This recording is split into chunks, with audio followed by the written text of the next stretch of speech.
Welcome to part two. So, Julian, I want to talk about past fighters, last 20 years, about light heavyweight and what we've got now. Era.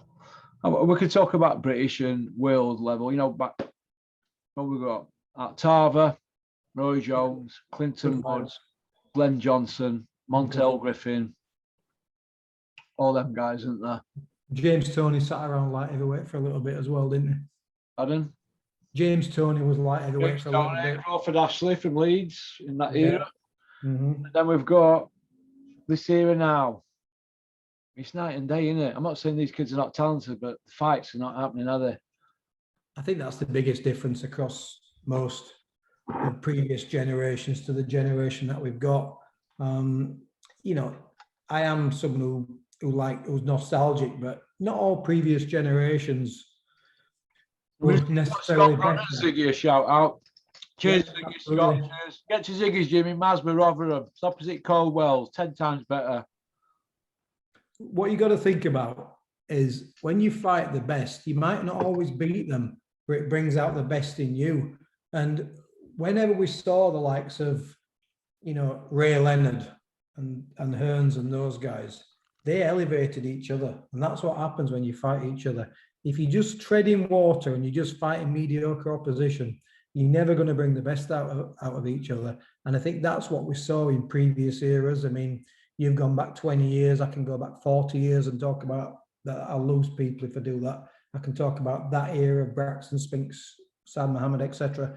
But it brings out the best in each other, doesn't it? I mean, you see, I'm not a football fan, but I know when I see a great game against somebody, a mediocre game. You see in Liverpool when they play, they go at it, don't they? Exactly. You look at the Champions League and you look at some of the games there with, with Real Madrid and those guys and Juventus, and you see the best against the best, and you see some fantastic memorable games. Whereas at the moment, we might have some absolute fantastic world beaters at light heavyweight, but we don't know, do we? Because there's a massive queue to fight the best.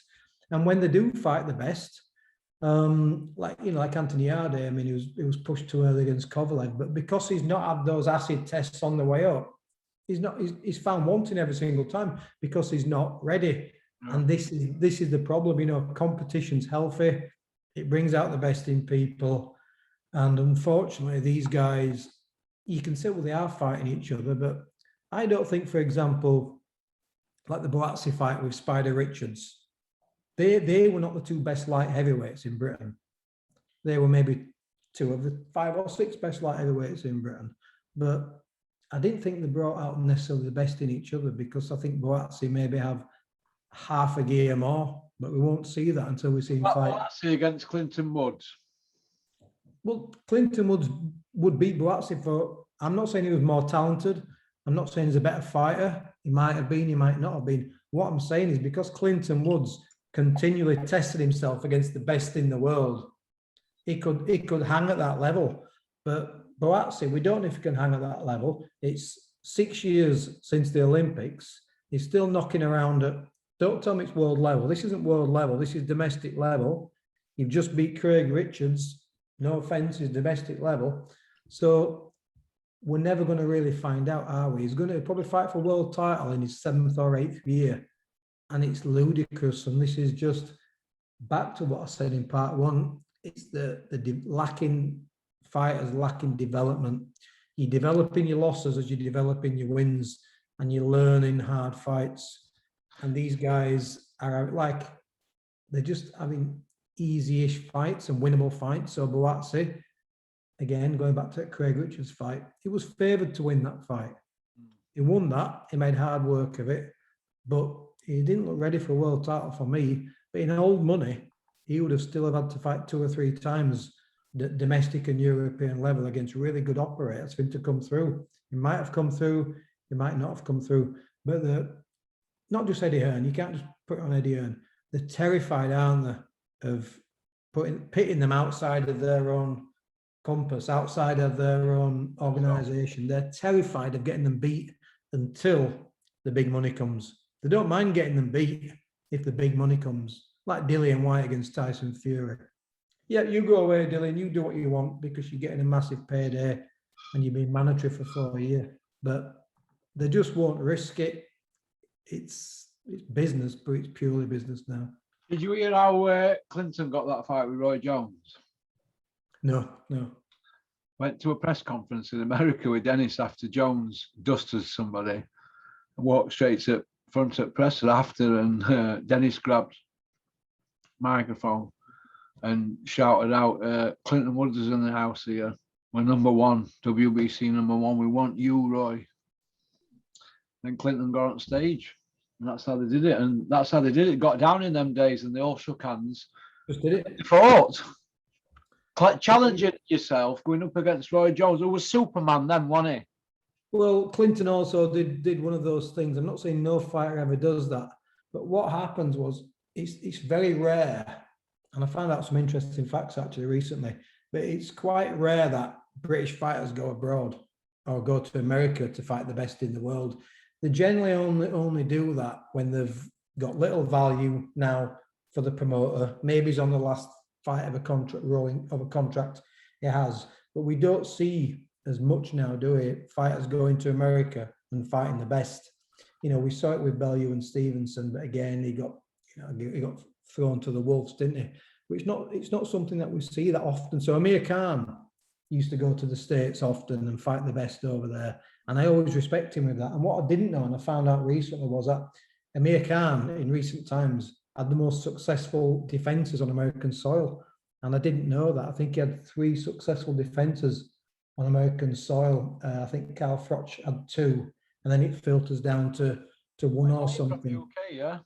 Yeah. I mean, I know Lennox Lewis going back a big chunk had a lot of success in the US, but generally we've not had that much success there in the last few years, and that's ever winning world titles or defending world titles, and that's why when back and all that, you mean? Yeah, and that's why when you know, it's still the golden opportunity to win titles in the States. It still carries some gravitas. But what happens now every single time is they try and do the UK, don't they? How many fighters do Matchroom send over abroad to fight for world titles? I don't know the data. Kent would know the data, but I would put money on it. It's not the big ticket sellers. It's the fighters over there who probably a bit warm on. They're not too worried about, because the big fighters over here, they want to keep in the UK. And sell it as Dare to be Great. Yeah, exactly. Dare to be Great, exactly. You know, we always go back to, you know, Lloyd Honeyghan and the successful British fighters, but even fighters like Kevin Lucian, who went over and fought the great Felix Trinidad. I think there's something noble about that. You know, Colin Jones went over twice and fought Milt McCrory, didn't he? Tony Simpson went over and fought Marvin Hagler in Massachusetts and had a hell of a beating, by the way. But there's just something for me, something more heroic, like I said, Dare to be Great, about fighters who will go to the States and fight the best. But which brings me to Usyk. He's won every world title fight abroad that he's had, fought all on the road. I mean, that takes some doing, doesn't it? I mean, Fury's had success in that area as well, but Usyk, it just shows what a man he is, the mentality he's got. And, you know, Joe Calzaghe had a lot of stick. They used to call him stay-at-home Joe, didn't they? He had a hell of a lot of stick in the first 8, 9, 10 years of his defence. And people will say, well, the British world champions, why should they fight? Why shouldn't they fight in Britain? But ultimately, the big money's in America. And a bit like the Beatles, you got to conquer America really before you conquer the world. And I think that still sticks in boxing. So credit to Khan, credit to Froch. And there's a small amount of fighters who's been successful on US soil recently. Yeah, I think Jamie McDonald, I think, had a couple of wins over there as well. Jamie McDonald had a right career, didn't he, when you look at it, when you think about it? You think 5 world champions, 5 wins of a world champion, sorry. Yeah, and who'd have thought that when Jamie McDonald was coming through? I remember him on those undercards. I've talked about those Frank Maloney undercards, and I saw Jamie McDonald against Lee Askins. I was there when they fought. Yeah, it was Sykes fought Dwayne Hill that night, and I watched him fought McDonald and Askins was awkward as hell. And that goes back to something we talk about all the time. So those early defeats didn't affect Jamie McDonald's career. It didn't hurt him at all. It made him a more seasoned, a more experienced fighter, but people now are terrified of getting beat. You know, when he went to Dennis's, him, he were 8-1, and they went 13-0, British, Commonwealth, European, and World. 13. Well, whatever you said, and Dennis did an amazing job with him, didn't he? You can't knock statistics, can you? Obviously, whatever happened. Yeah. Well, fighters and promoters and managers always go the separate ways, don't they? Not always. It's in Bible, isn't it? It's in Green Book. People just don't read it. You need magnifying glass on it. Honestly, it's a little bit like what Carl Zagger did it with Warren, didn't he? And Ricky Hahn did it with Warren. Someone figures out, you know what? After 3 years being a pro, I can self-manage. And they figure out sometimes, well, I could probably do this, and without giving you your 25% and without giving you your percentage. So to some extent, I like the loyalty. And to some extent, I think, well, you've been a little bit mercenary there. Don't forget the guys who put you there. But the fighters are taking the punches, aren't they? So I understand why they do that. Yeah. Paul Butler's going to fight in December 13th in Japan against that I know you. I can't pronounce his name still, can I? Inuai? Something like that, yeah. But he's going to fight him. People are saying it's suicide, this and that, blah, blah. He's a two-time world champion, isn't he? You can't win though, can you? Can he? Well, if it were Eddie, it'd be there to be great, wouldn't it? Yeah, you can't win. So we talk about fighters not fighting the best. We've just been, talk about Colin Jones going over to fight Milton McCrory, etc. Yeah, but it's not like he's there by default, is it? He's not the number 20. He's by default, like somebody like, say, for instance, if it were a Conor Benn going in with Terence Crawford now, we'd all be going like that, wouldn't we? It's not like that bad, is it? No, it's not. Listen, Inuai's a monster, but again, Butler's been there. He's done it. He's had some fantastic wins. Again, when Tete knocked him out, it was savage, but he's rebounded. The defeat didn't harm him. Every time we're talking about seasoned fighters now, we're giving examples of when they've been beaten and how it's not destroyed them. Joshua's response is going to be completely different to a guy like Paul Butler, who's just thought, that stung a little bit. I'll go back to the drawing board. I'll work hard, change trainers, change what I'm doing. And look, good luck to him. Good luck to Joe. And he's got a good coach in Joe Gallagher. They'll be a great coach, actually. I'll retract that. He's got a great coach in Joe Gallagher. And they're going over there, aren't they? Yeah. And you wish them well. You hope they come back safe and sound. And ultimately, there's been not many bigger upsets than that in boxing, should he do the unthinkable. But this stuff happens. Do I think Butler will win? I'm not going to comment on that because that's just stating the obvious, isn't it? No one's a big man by saying who they think's going to win that fight. But you wish him well. He'll have the right game plan. He'll be in fantastic condition and hopefully he's getting paid a lot of money. And when he looks back on his boxing career, win, lose or draw, he'll be able to, you know what? I absolutely rolled with the best. A bit like Clinton Woods did with Roy Jones Jr. He fought the best on probably one of his best nights. So there's dignity in that. There's more dignity in that than getting an interim belt. Yeah, I think that as well. I think so. I think that. Because you can measure yourself, can't you, when you're testing yourself against the best, Julian? It's what you and I chat all the time, like offline, and we sometimes we talk real, like philosophical, and we always talk about the man in the mirror moment. And I've said this to you, and this is so true, right?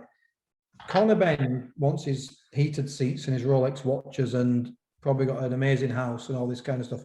I'm glad for him, right? I'm happy for him. That makes him happy. But ultimately, and this is so true, and I say this when I think about my own mortality without being, too depressive. But nobody, when my time comes, hopefully it's not for a long time, nobody's going to turn around and say, your dad, he did this, he did that, he drove this car, he drove that car, and he lived in this house, and he had this job. No one's ever going to say that. They're either going to say he was a good guy who looked after his family, or he wasn't.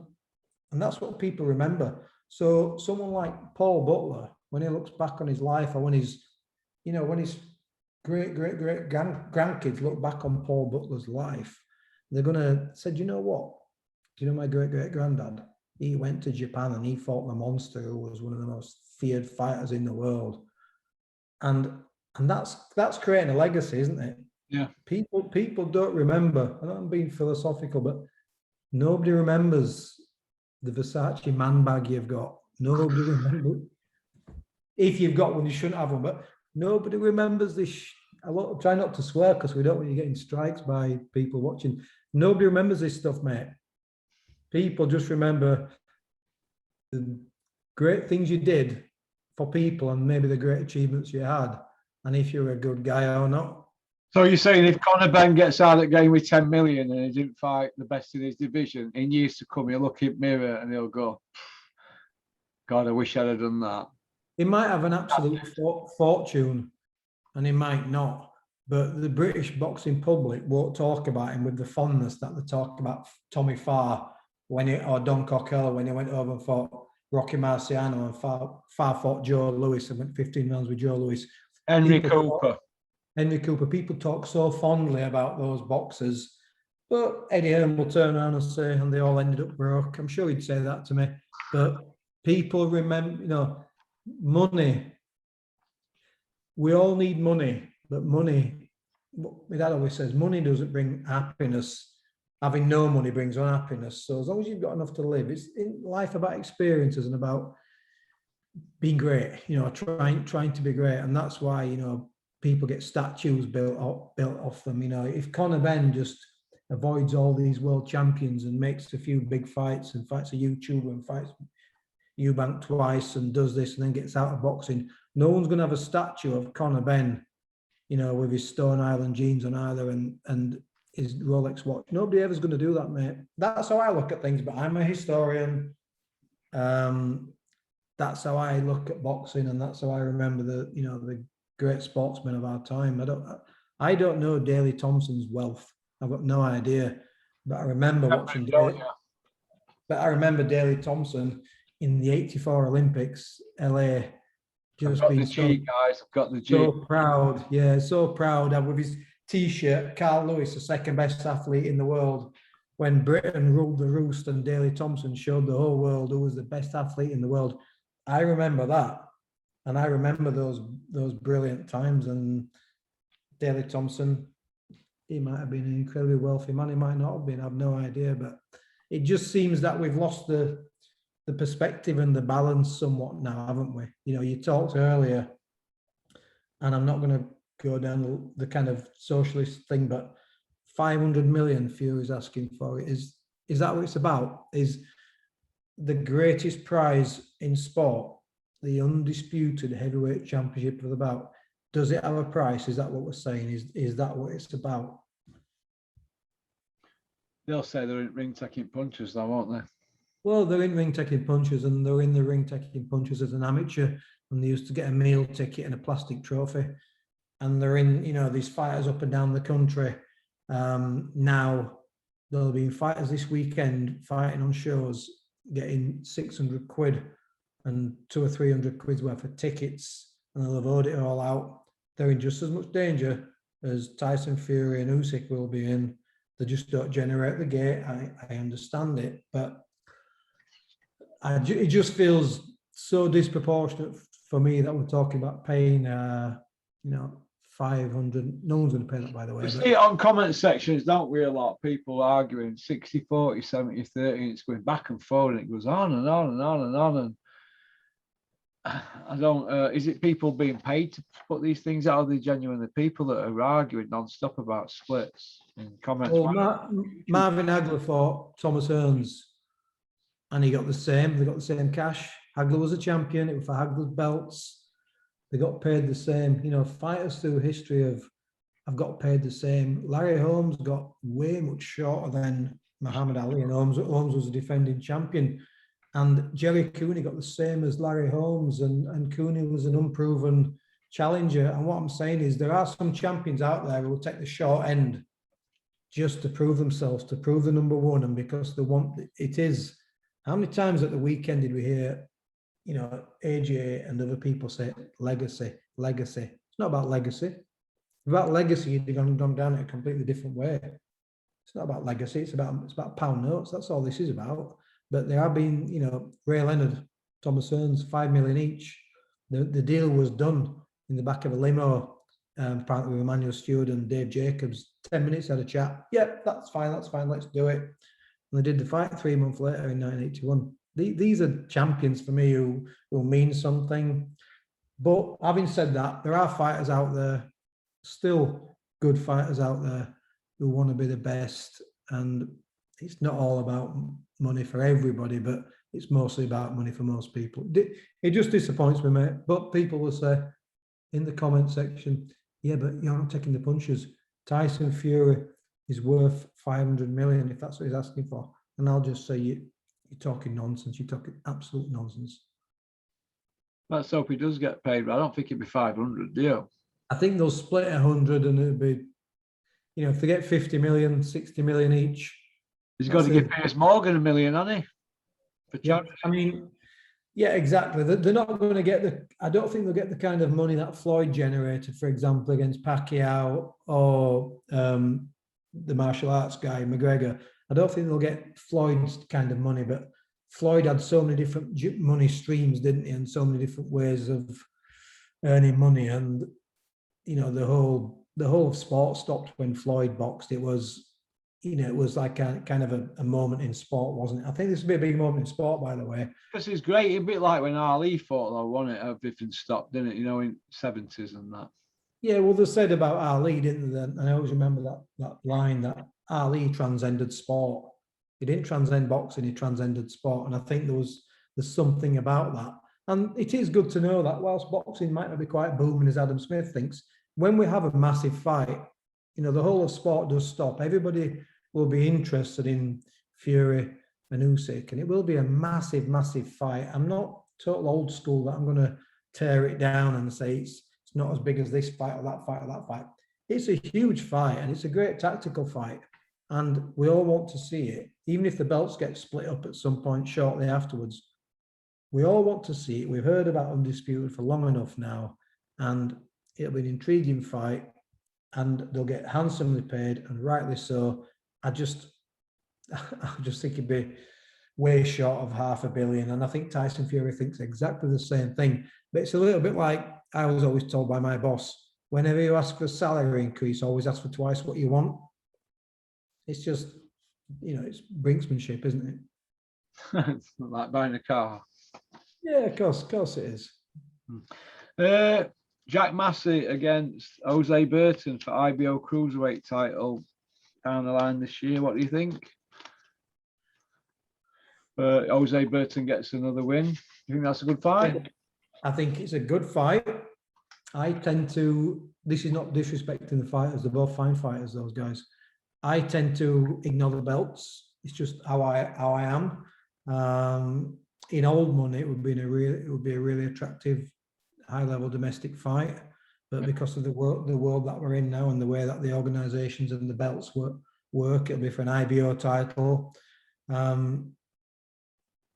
always try to disassociate. I've just done it, but I try and disassociate the word world with organisational titles, because as far as I know, we live on one planet Earth. Few people agree with me here, by the way. Ben Doughty and I always talk about this because we're just. Oh, you're not going to go flat Earth on me, have you? I've heard that one. No, definitely not go flat Earth. I think there's one Earth, mate, and one world, and there's one World Cup, and there's one, you know, Embassy World, you know, snooker champion, or there should be. And I think, but because there's so many titles, who's to say who's the best of them all, and who's to say which of the belts are the best? So anybody who can win any kind of belt, good luck to them. But that's a good fight. I don't know. I think it's a 50-50 fight, if I'm being completely honest. I don't see that as a direct win for. It's a pick-em. I mean, Burton, was it Aziz? I've done it like heavy, Jose Burton, I think. You know what I mean? Always yeah, he didn't look great against Dan Aziz, did he? He looked. I think if two fights at Cruiser, it can be judged then, can't he? Yeah, there wasn't a lot of muscle mass on him. A bit like when Tony Bellew stepped forward at light heavyweight. He looked like emaciated, didn't he? He looked like he'd just come out of a sauna. Like me last month. Like you, mate, when you were you were pushing featherweight, weren't you? You were knocking around at 25 featherweight. pounds, yeah. And what are you now? Are you 152? 152, yeah. So you almost catch weight for Floyd, then, aren't you? You'll be doing a Canelo. Boiling you down, mate. But yeah, it's a good fight. I just like to see competitive fights. And this is what I've always, it's one thing seeing the undisputed. I want to talk about world titles because we've got all the belts on the line. We've got the two best heavyweights on the line. That's to see who the best fighter in the world is. But most of the other fights, unless it's the elite level fighters, I just tend to just do that when they're introducing them and they're saying, and he's the WBA interim European bronze, Commonwealth interim champion, and I just do that and I just block my ears and think, the master of disaster, the king of sting, the count of monsters. Yeah. You see some of these fighters matchroom ship over and they announce and they've got about 6 belts and they're about number 600 in the world. So I pay less attention to the belts. Are we on about that MC with ponytail? Oh, Iron do you Man. know what? When it got really cringeworthy when I started seeing David Diamante, there was a few fights a year or so ago. It's bad enough that they're introducing the head coach, which I find a bit weird. And then one of them, they started going and he won a national schoolboy champion. And 2 years later, he won the senior ABA amateur. And I'm like, he starts now going through his amateur background. Why don't they start reading out all hangers on who are with him? Well, they might as well, haven't they? I mean, well, it takes forever with Anthony Joshua. Al Savani. Honestly, Chief Seconds, the crocodile. Remember him? Tyson's mate, Mike Tyson, the crocodile. Some of these guys, they only turn up on the night, don't they? Just turn up in the corner they just turn up on the night. Some of these coaches and assistant coaches, and he's done his hands and stuff. And he's had his hands done by so and so, and it's just like, behave. Just remember that. I'm doing it again. Remember the days when Agler used to run to the ring? He'd have his robe on.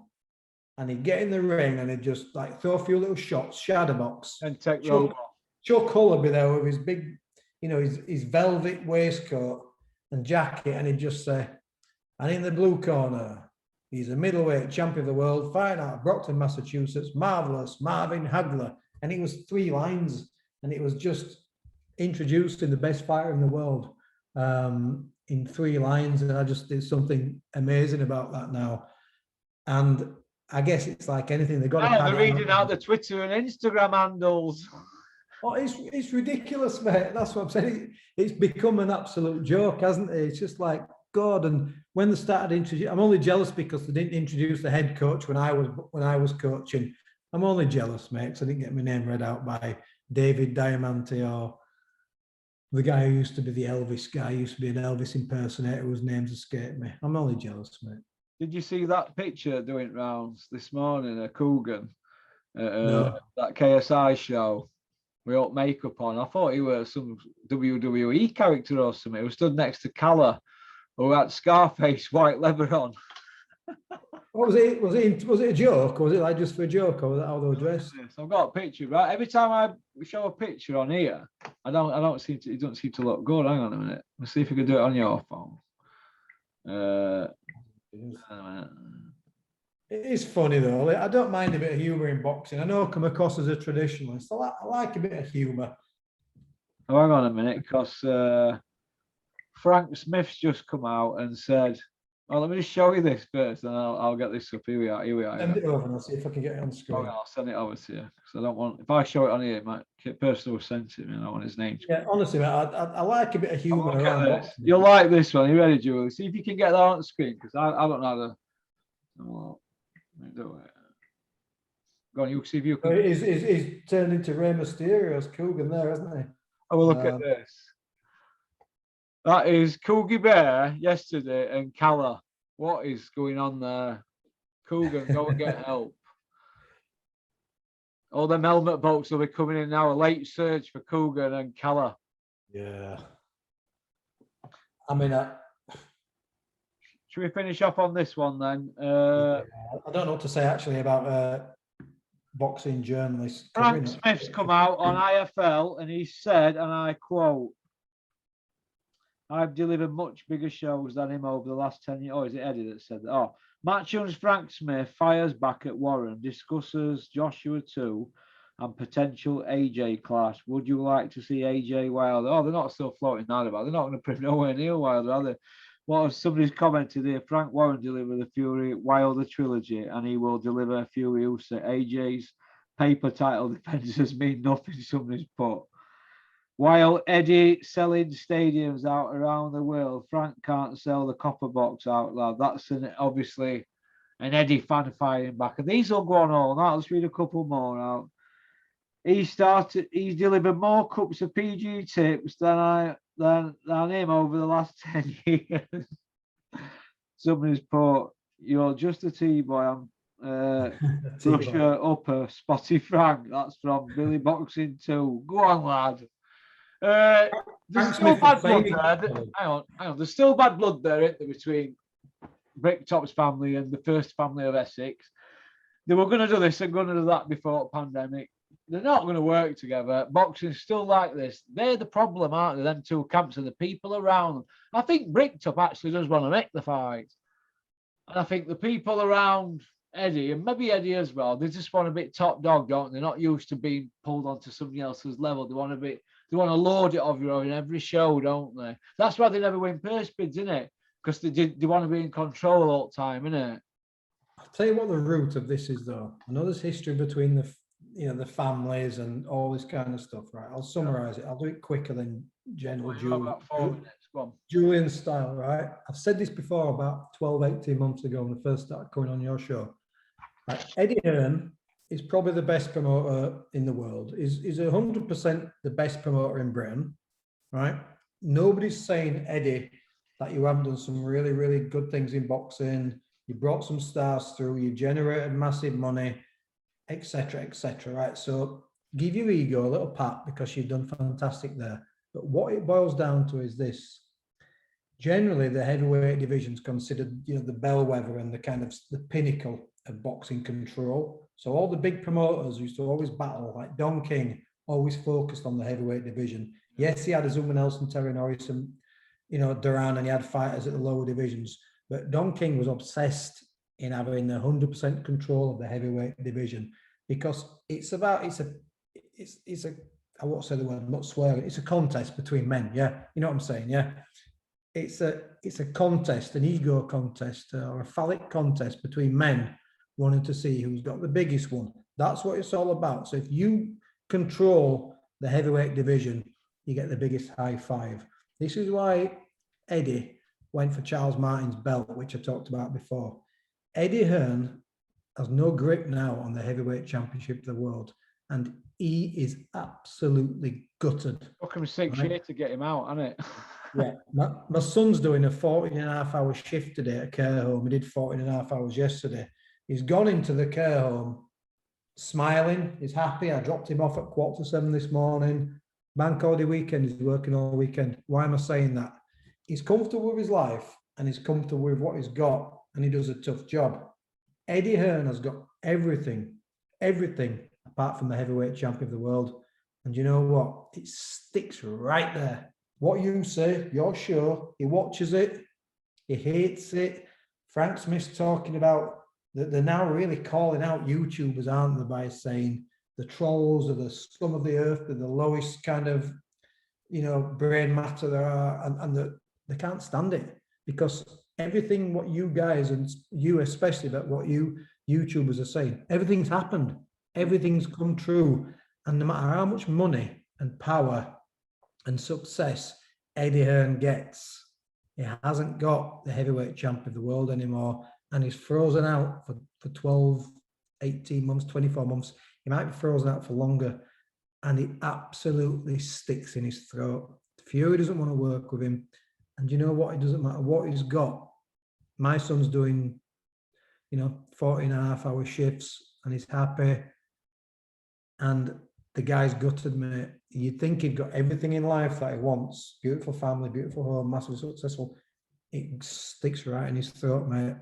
And that is it that's a big nutshell. But ultimately, Eddie is gutted. Yeah, so Eddie, spin on.